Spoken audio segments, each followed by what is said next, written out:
کہا جاتا ہے کہ ایک وقت تھا جب زمین جن کے نور اور آگ سے چمکتی تھی۔ پتھروں میں تراشے ہوئے شہر یہ کوئی افسانہ نہیں تھا۔ آدم علیہ السلام سے پہلے یہی ان کی حقیقت تھی۔ دنیا صرف آباد ہی نہیں تھی بلکہ اس پر حکومت بھی تھی، اور حکمران خاموش چرواہے نہیں تھے، وہ آگ کے بدن رکھنے والے تھے، لمبی عمر پانے والے بادشاہ تھے۔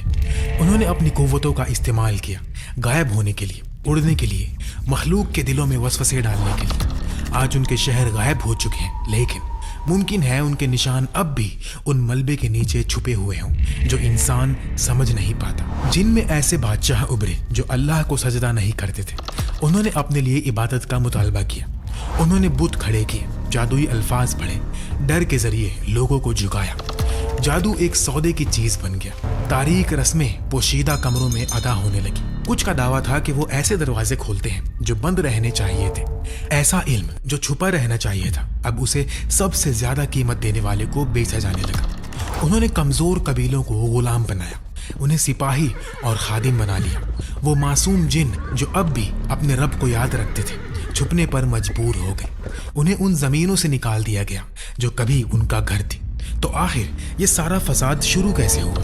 ایسی بغاوت کس چیز نے پیدا کی جو اتنی طاقتور اور اتنی تباہ کر دینے والی تھی کہ فرشتوں کو بھی خوف ہوا کہ کہیں یہ سب دوبارہ نہ ہو؟ اس سوال کا جواب سمجھنے کے لیے ہمیں پہلے یہ سمجھنا ہوگا کہ آگ سے بنی یہ مخلوق کیسے گری، اور کیسے ایک ایسا جن جو کبھی آسمانوں میں تعریف پاتا تھا انسانیت کا سب سے بڑا دشمن بن گیا۔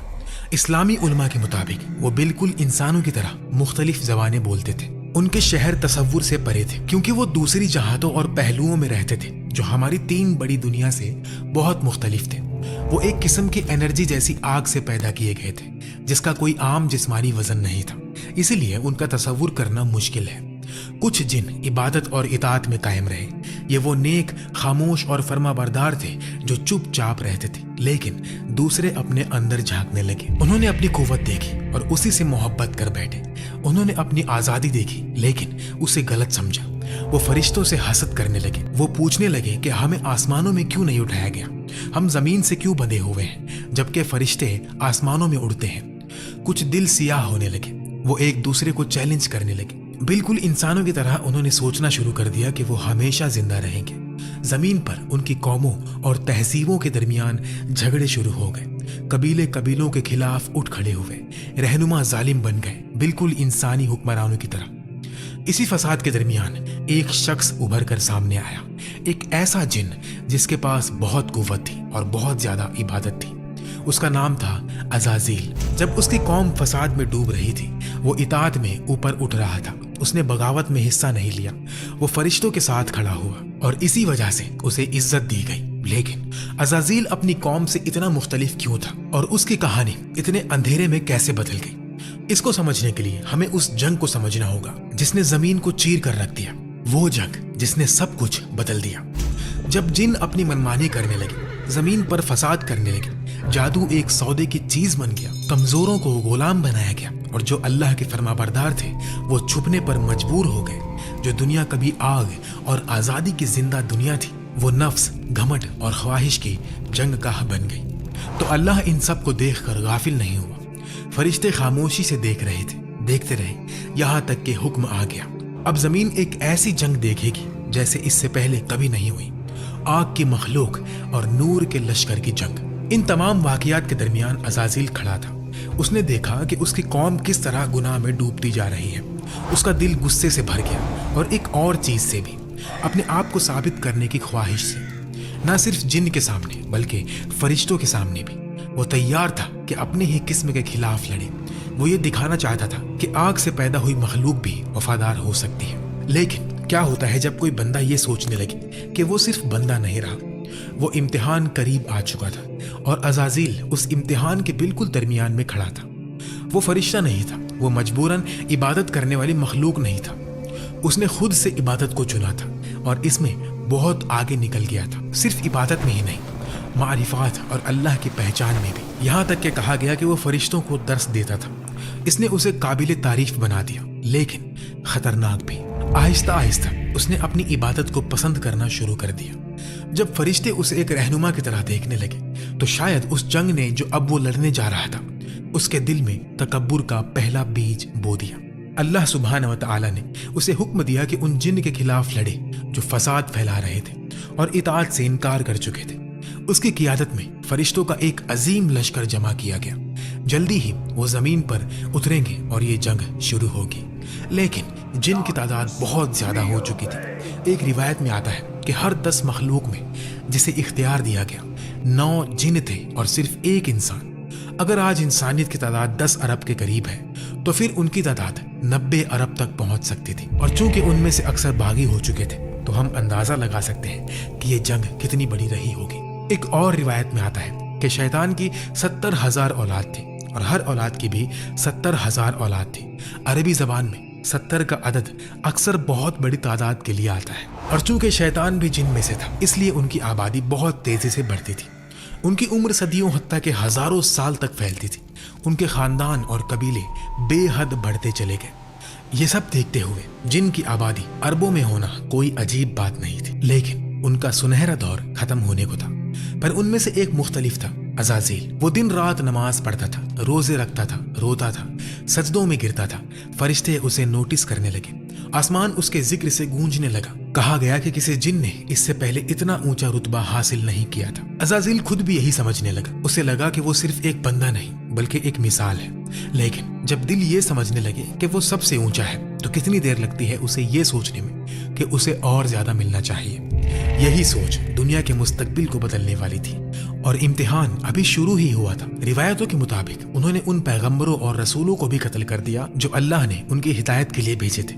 ان کا فساد اور بڑھ گیا، شہر گر گئے، بادشاہ قتل ہوئے، آثار ٹوٹ گئے اور ان کے جھگڑے اور گہرے ہوتے گئے۔ کہا جاتا ہے کہ 1 سے زیادہ نبی ان کی طرف بھیجے گئے۔ ہر بار اللہ نے انہیں ڈرایا، سمجھایا، لیکن ان کا تکبر اور بڑھتا چلا گیا۔ یہ فساد روح زمین میں ایک بیماری کی طرح پھیل گیا۔ فرشتے جو یہ سب دیکھ رہے تھے اللہ کے عرش کی طرف رجوع ہوئے، اور عزازیل صرف تماشائی بن کر نہیں رہنے والا تھا، وہ کچھ بہت بڑا کرنے کی تیاری کر رہا تھا۔ آگ سے پیدا ہوا ایک مخلوق ان مخلوق کے درمیان چل رہا تھا جو نور سے پیدا کی گئی تھی۔ وہ اکیلا جن تھا جسے اتنا رتبہ دیا گیا تھا۔ وہ 2 جہانوں کی سرحد پر کھڑا تھا، نیچے فساد، اوپر اطاعت، لیکن اس کے اندر کچھ بدل رہا تھا۔ کبھی وہ سجدے میں روتا تھا تو کبھی اپنے رب کو ناراض کرنے کے خوف سے کانپتا تھا، لیکن اب اس کی چال بدل چکی تھی۔ اب وہ اس لشکر کی قیادت کرے گا جو جن کے بادشاہوں کو کچل دے گا اور انہیں ان کی اوقات یاد دلا دے گا۔ جب آسمانی لشکر زمین پر اترا، زمین کانپ اٹھی۔ ایسی روشنی جسے دنیا کی آگ نے پہلے کبھی نہیں دیکھا تھا۔ آسمان چیر کر نیچے آئی۔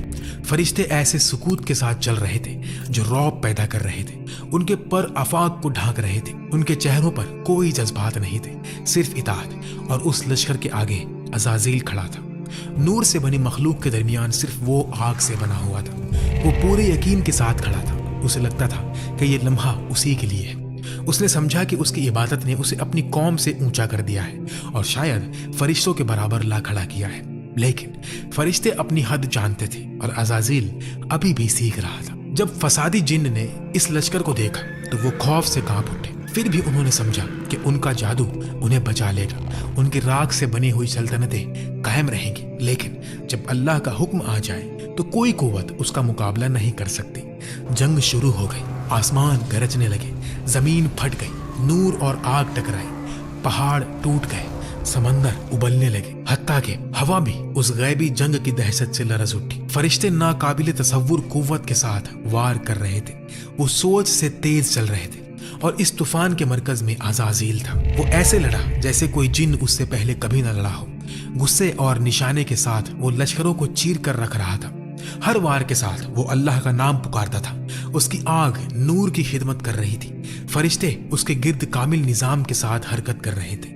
وہ کوئی الفاظ نہیں بولتے تھے، ان میں ہچکچاہٹ نہیں تھی، لیکن عزازیل اندر ہی اندر تکبر کے ساتھ گرج رہا تھا۔ شہر گرتے چلے گئے، آگ کے تخت راکھ بن گئے۔ وہ بادشاہ جو خود کو خدا کہتے تھے اپنے ہی مندروں کے نیچے دفن ہو گئے۔ ان کا جادو ٹوٹ گیا، ان کی سحر کی طاقت خاموش ہو گئی۔ زمین جو انصاف کے لیے چیخ رہی تھی اللہ کی قدرت سے پاک کر دی گئی، اور جب گرد بیٹھ گئی تو خاموشی لوٹ آئی۔ جنگ ختم ہو چکی تھی۔ جو تھوڑے بہت جن بچ گئے انہیں زمین کی گہرائیوں میں پوشیدہ جہانوں میں ان پردوں کے پیچھے ڈھکیل دیا گیا جو انسانی آنکھوں سے اوجھل ہے۔ آج جو جن سنسان پہاڑوں، دور دراز مقامات اور سمندروں کی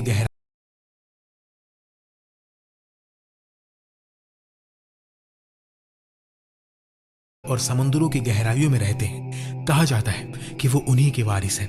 فسادی جن اب آزاد زمین پر گھوم نہیں سکتے تھے، زمین واپس لے لی گئی تھی، ایک نیا دور قریب تھا۔ فرشتے اپنا فرض ادا کر کے واپس آسمانوں کی طرف لوٹ گئے، لیکن ایک رہ گیا، عزازیل۔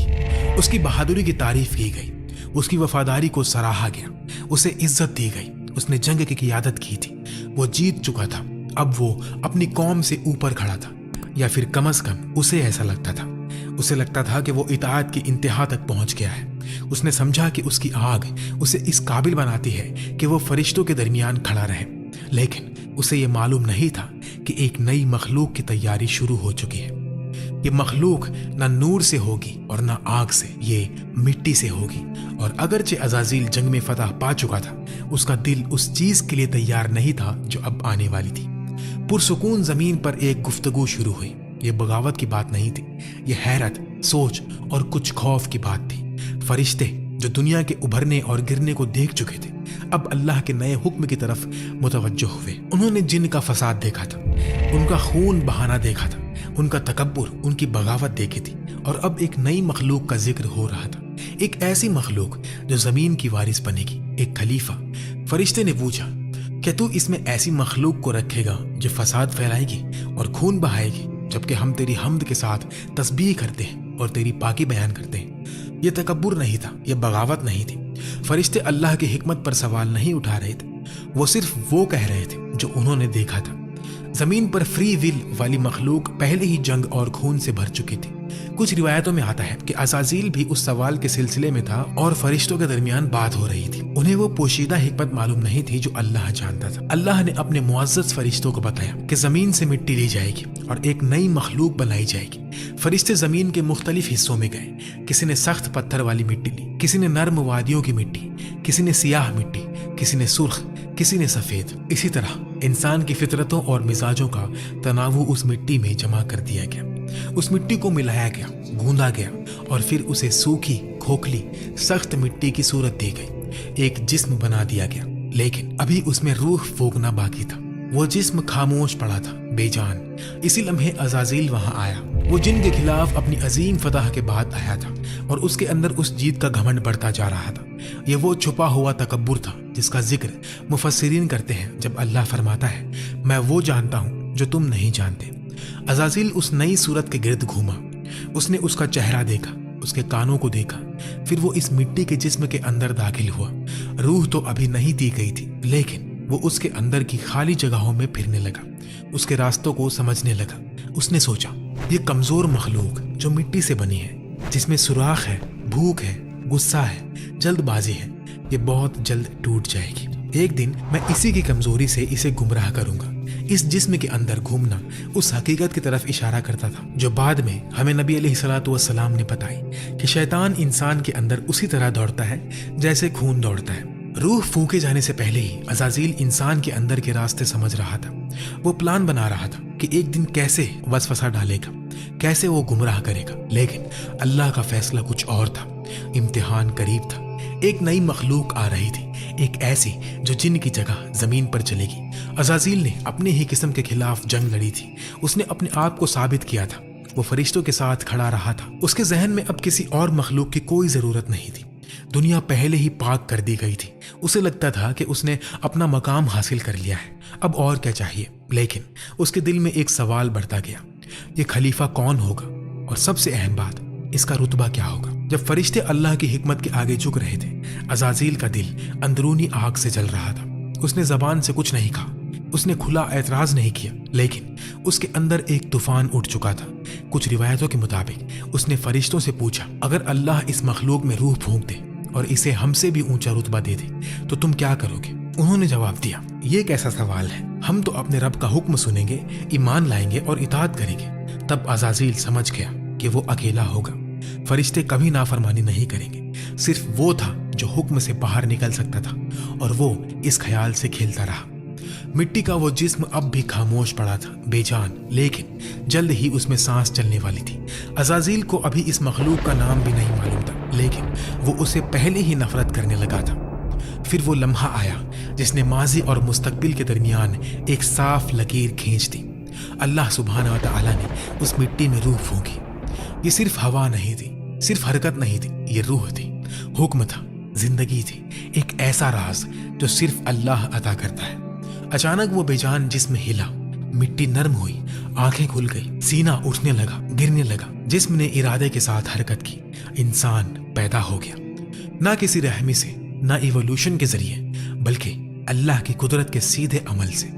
یہ آدم علیہ السلام تھے، اپنی قسم کے پہلے زمین سے بنے ہوئے، لیکن زمین سے اوپر رتبہ دیے گئے۔ نبی علیہ الصلوۃ والسلام نے ہمیں آدم علیہ السلام کی تخلیق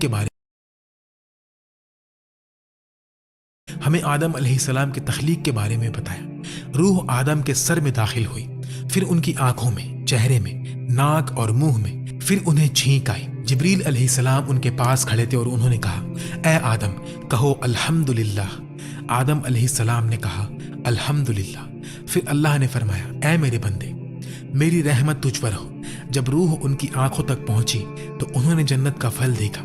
انہیں دیکھ کر ان کے اندر فوراً کھانے کی خواہش پیدا ہوئی، لیکن روح ابھی ان کی ٹانگوں تک نہیں پہنچی تھی۔ ان کا جسم ابھی نیچے سے مٹی ہی تھا، وہ اٹھ نہیں سکتے تھے۔ جبریل علیہ السلام نے کہا، اے آدم جلدی مت کرو، اور اللہ قرآن میں فرماتا ہے انسان بہت جلدی کرنے والا ہے۔ عزازیل یہ سب دیکھ رہا تھا، اس کا دل تنگ ہوتا گیا۔ اس نے اس جسم کو پہلے دیکھا تھا، اس کی مٹی پر ہنس چکا تھا، لیکن اب وہ جسم اٹھ رہا تھا، بول رہا تھا، سیکھ رہا تھا، اور سب سے بڑا دھکا ابھی باقی تھا۔ اللہ سبحانہ و تعالیٰ نے وہ حکم دیا جس کی گونج قیامت تک رہے گی، آدم کو سجدہ کرو۔ یہ کوئی مشورہ نہیں تھا، یہ رب العالمین کا حکم تھا، یہ امتحان تھا، فرشتوں کے لیے بھی اور عزازیل کے لیے بھی۔ فرشتے نے دیر نہیں کی، وہ فوراً سجدے میں گر گئے، ان کے چہرے زمین کو لگ گئے۔ اس لیے نہیں کہ آدم معبود تھے، بلکہ اس لیے کہ اللہ نے حکم دیا تھا۔ ان کا سجدہ آدم علیہ السلام کے لیے نہیں، اللہ کے حکم کے لیے تھا۔ آدم علیہ السلام اس وقت اطاعت کا مرکز بنا دیے گئے تھے، لیکن عزازیل نہیں جھکا۔ اس کی نگاہ اس مٹی کے انسان پر جم گئی، اس کے پاؤں جمے رہے۔ تکبر نے اسے زنجیر بنا کر روک دیا۔ جو مخلوق ہزاروں مرتبہ جھکی تھی، وہ اب ایک سجدے سے انکار کر رہی تھی، اور اسی انکار کے ساتھ صدیوں کی عبادت ٹوٹ کر بکھر گئی۔ اللہ سبحانہ و تعالیٰ نے پوچھا، تجھے کس چیز نے روکا کہ تو سجدہ نہ کرے؟ عزازیل نے نرمی کے ساتھ جواب نہیں دیا، بلکہ زہر کے ساتھ جواب دیا، میں اس سے بہتر ہوں، تو نے مجھے آگ سے پیدا کیا اور اسے مٹی سے پیدا کیا۔ یہی پہلا تکبر تھا، یہی پہلی جھوٹی برتری تھی، ایک ایسا بت جو اس نے خود اپنے اندر بنا لیا تھا۔ اب عزازیل کا دل پوری طرح کھل کر سامنے آ چکا تھا۔ جو کچھ اس نے صدیوں کی عبادت کے پردے کے نیچے چھپایا ہوا تھا، وہ سب اللہ کے حضور کھل گیا۔ اللہ نے فرمایا، نکل جا یہاں سے، تو رد کیا گیا ہے، اور تجھ پر قیامت کے دن تک میری لعنت ہے۔ عزازیل کی نجات کا موقع ختم ہو گیا، لیکن اس لمحے جب اسے فوراً مٹا دیا جانا چاہیے تھا، اس نے ایک آخری درخواست کی، اے میرے رب مجھے اس دن تک مہلت دے دے جب لوگ دوبارہ اٹھائے جائیں گے۔ اللہ نے فرمایا، تجھے مہلت دی گئی مقرر وقت تک۔ پھر ابلیس نے کہا، کیونکہ تو نے مجھے گمراہ ہونے دیا، میں ان کے لیے تیرے سیدھے راستے پر بیٹھوں گا، میں ان پر آگے سے آؤں گا، پیچھے سے آؤں گا، دائیں سے آؤں گا، بائیں سے آؤں گا، اور تو ان میں سے اکثر کو شکر گزار نہیں پائے گا۔ اللہ نے فرمایا، نکل جا یہاں سے، ذلیل اور دھکے دیا ہوا، جو ان میں سے تیرا ساتھ دے گا میں تم سب سے جہنم کو بھر دوں گا۔ امام طبری رحمہ اللہ کے مطابق ذلیل اور دھکے دیا ہوا کا مطلب یہ بھی ہے کہ اس سے وہ حسن چھین لیا گیا جو اسے دیکھنے میں ملکوت جیسا بناتا تھا۔ عزازیل چاہتا تو توبہ کر سکتا تھا، وہ اسی لمحے سجدے میں گر سکتا تھا، شرمندہ ہو کر رو سکتا تھا، مغفرت مانگ سکتا تھا، لیکن اب وہ اللہ کی عبادت نہیں کرتا تھا، وہ اپنے تکبر کی عبادت کر رہا تھا۔ اسی لیے اللہ نے اسے فرشتوں کے مقام سے گرا دیا، اس رحمت سے دور کر دیا جس کا وہ مزہ چکھ چکا تھا۔ اس کا لقب، اس کا رتبہ، اس کی عزت سب چھین لی گئی۔ اب وہ عزازیل نہیں رہا، اب وہ ابلیس تھا۔ رد وہ سب اللہ کے حضور کھل گیا۔ اللہ نے فرمایا، نکل جا یہاں سے، تو رد کیا گیا ہے اور تجھ پر قیامت کے دن تک میری لعنت ہے۔ عزازیل کی نجات کا موقع ختم ہو گیا، لیکن اس لمحے جب اسے فوراً مٹا دیا جانا چاہیے تھا، اس نے ایک آخری درخواست کی، اے میرے رب مجھے اس دن تک مہلت دے دے جب لوگ دوبارہ اٹھائے جائیں گے۔ اللہ نے فرمایا، تجھے مہلت دی گئی مقرر وقت تک۔ پھر ابلیس نے کہا، کیونکہ تو نے مجھے گمراہ ہونے دیا، میں ان کے لیے تیرے سیدھے راستے پر بیٹھوں گا، میں ان پر آگے سے آؤں گا، پیچھے سے آؤں گا، دائیں سے آؤں گا، بائیں سے آؤں گا، اور تو ان میں سے اکثر کو شکر گزار نہیں پائے گا۔ اللہ نے فرمایا، نکل جا یہاں سے ذلیل اور دھکے دیا ہوا، جو ان میں سے تیرا ساتھ دے گا میں تم سب سے جہنم کو بھر دوں گا۔ امام طبری رحمہ اللہ کے مطابق ذلیل اور دھکے دیا ہوا کا مطلب یہ بھی ہے کہ اس سے وہ حسن چھین لیا گیا جو اسے دیکھنے میں ملکوت جیسا بناتا تھا۔ عزازیل چاہتا تو توبہ کر سکتا تھا، وہ اسی لمحے سجدے میں گر سکتا تھا، شرمندہ ہو کر رو سکتا تھا، مغفرت مانگ سکتا تھا، لیکن اب وہ اللہ کی عبادت نہیں کرتا تھا، وہ اپنے تکبر کی عبادت کر رہا تھا۔ اسی لیے اللہ نے اسے فرشتوں کے مقام سے گرا دیا، اس رحمت سے دور کر دیا جس کا وہ مزہ چکھ چکا تھا۔ اس کا لقب، اس کا رتبہ، اس کی عزت سب چھین لی گئی۔ اب وہ عزازیل نہیں رہا،